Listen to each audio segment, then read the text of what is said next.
Senior media reporter responded with this. I'm old enough to remember when Breitbart was trying to go mainstream. Guess they gave up. What exactly is mainstream these days? I mean, I know I come out with some edgy opinions from time to time, but I could never compete with CNN as saying something offensive. Then there's heaping praise on somebody who represents a brutal dictatorship that incarcerates, tortures and executes hundreds of thousands of political dissidents. That's pretty edgy. Is that what constitutes being mainstream now? Genuflecting in front of a despotic regime that starves its own population to death? So mainstream. Now correct me if I'm wrong, but last time I checked, I don't think InfoWars or Breitbart were fawning over a country that has no independent media, functioning civil society or religious freedom. That's CNN's job.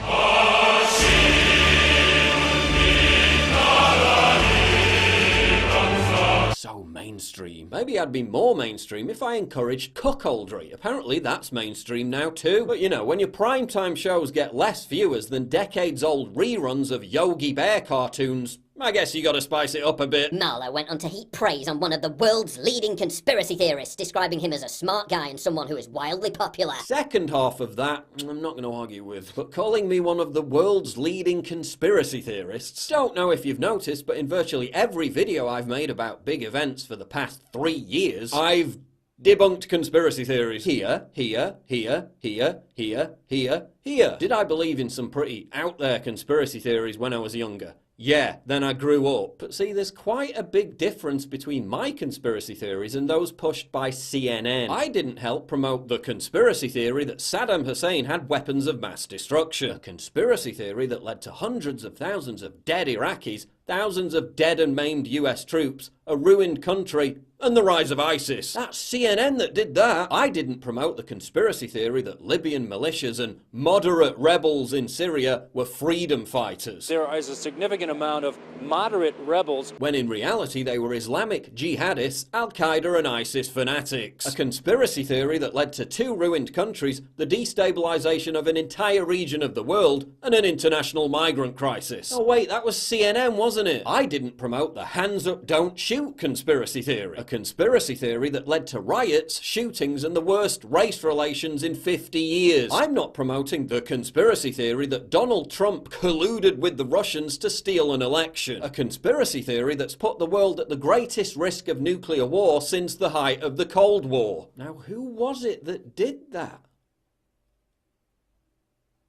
Oh yeah, it was CNN. Then why is CNN constantly like, Russia this, Russia that? Because it's ratings. I'm not promoting the conspiracy theory that socialism, which has caused untold misery everywhere in the world where it's been tried, is cool. Yeah, CNN again. I didn't promote the conspiracy theory that Trump was igniting civil war while endorsing Antifa, a violent domestic terrorist group that advocates for civil war. Who was it that did that? Wasn't CNN? Yeah, it was CNN. I didn't promote the conspiracy theory that the president was deranged or physically unfit. Nor did I continue to promote it after it had been completely debunked. Wonder who did that?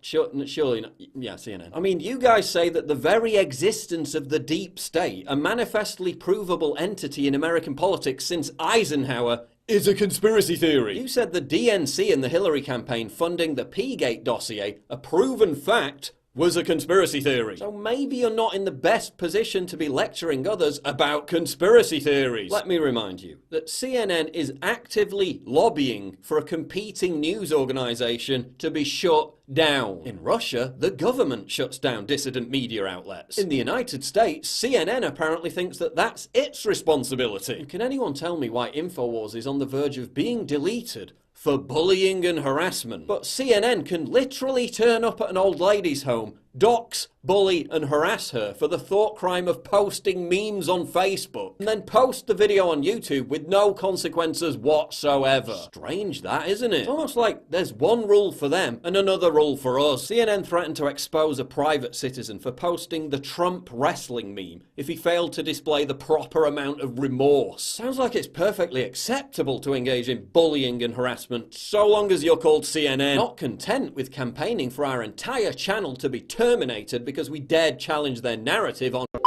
Oh no. Now CNN is tracking down advertisers on InfoWars videos and trying to bully them too, because we really make so much money off YouTube ads at this point. Not like 90% plus of our content is already demonetized anyway, however are we gonna survive? CNN is like a bitter, jealous ex-girlfriend that just won't leave us alone. Remember when they hid behind bushes to stalk Trump at that golf course? Well, now they're obsessed with InfoWars. But to be honest, CNN, you're just not our type. We just don't have much in common with a network that thinks the American people are stupid as shit. Would it be fair to question the intellect of the American voter? Oh no, they're stupid as shit. Look, it's not you, it's us.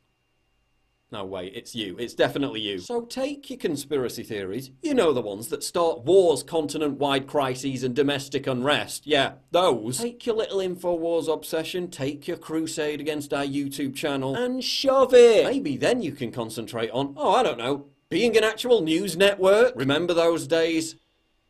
No, me neither.